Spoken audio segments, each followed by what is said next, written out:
আইসিসির ২৪ ঘন্টার আলটিমেটাম শেষ হওয়ার আগেই বাংলাদেশ সাফ জানিয়ে দিল ভারতে বিশ্বকাপ খেলবে না বাংলাদেশ। প্রায় ২০ দিনের নাটকে শুরু হয়েছিল মুস্তাফিজকে দিয়ে, শেষ হলো বাংলাদেশের ভারতে বিশ্বকাপ না খেলার চূড়ান্ত সিদ্ধান্ত দিয়ে। প্রায় ৩ সপ্তাহেই এই নাটকে কি কি ঘটেছে তার উপর এক নজর।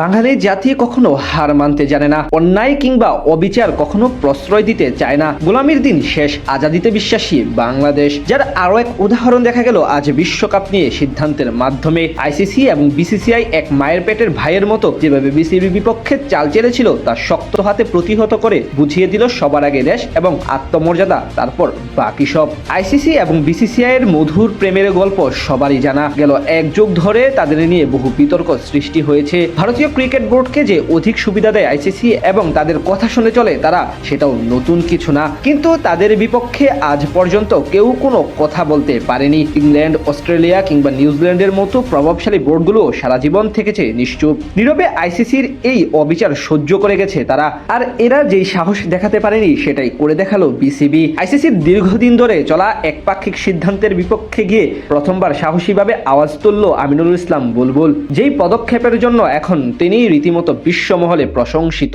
আইপিএলে দল পাওয়ার পরেও খেলতে দেওয়া হবে না মুস্তাফিজুর রহমানকে। অনেকটা অপেশাদারের মতো আচরণ করে ফিজকে বাদ দেওয়া হয় কলকাতা নাইট রাইডার্সের স্কোয়াড থেকে, যেটা শুধু ফিজের প্রতি না বরং পুরো বাংলাদেশকে অসম্মান করা।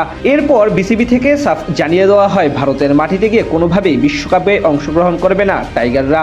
সেই ঘটনার রেস ধরে পুরো নড়ে চড়ে বসে আইসিসি, কিন্তু গতকাল বিসিবিকে একদিনের আলটিমেটাম দেওয়া হয়, সেখানেও মাথা নত করেনি বাংলাদেশ। নিজেদের সম্মান এবং আত্মমর্যাদা নিয়ে কোনো প্রকার আপোষ করবে না বিসিবি এবং বাংলাদেশ সরকার, এটাই জানিয়ে দেওয়া হয়েছে আজ। অর্থাৎ ভারতের মাটিতে যাচ্ছে না টিম টাইগার্স। এটাই তো আমাদের জাতির নৈতিক শিক্ষা। আজ পর্যন্ত আমরা কখনোই অন্যায় কিংবা আধিপত্যের বিপক্ষে মাথা নত করিনি, এবারও করা যাবে না। দিন শেষে ক্রিকেটের আগে দেশের সম্মান এবং ক্রিকেটারদের নিরাপত্তা। যেখানে দিনের পর দিন আইসিসি বিসিসিআই এর গোলামি করে এসেছে, সেটার বিপক্ষে সোচ্চার হয়ে বুঝিয়ে দিল বাংলাদেশ কাউকে পড়ুয়া করে না। ইংল্যান্ড, অস্ট্রেলিয়ার মতো আমরা মেরুদণ্ডহীন না।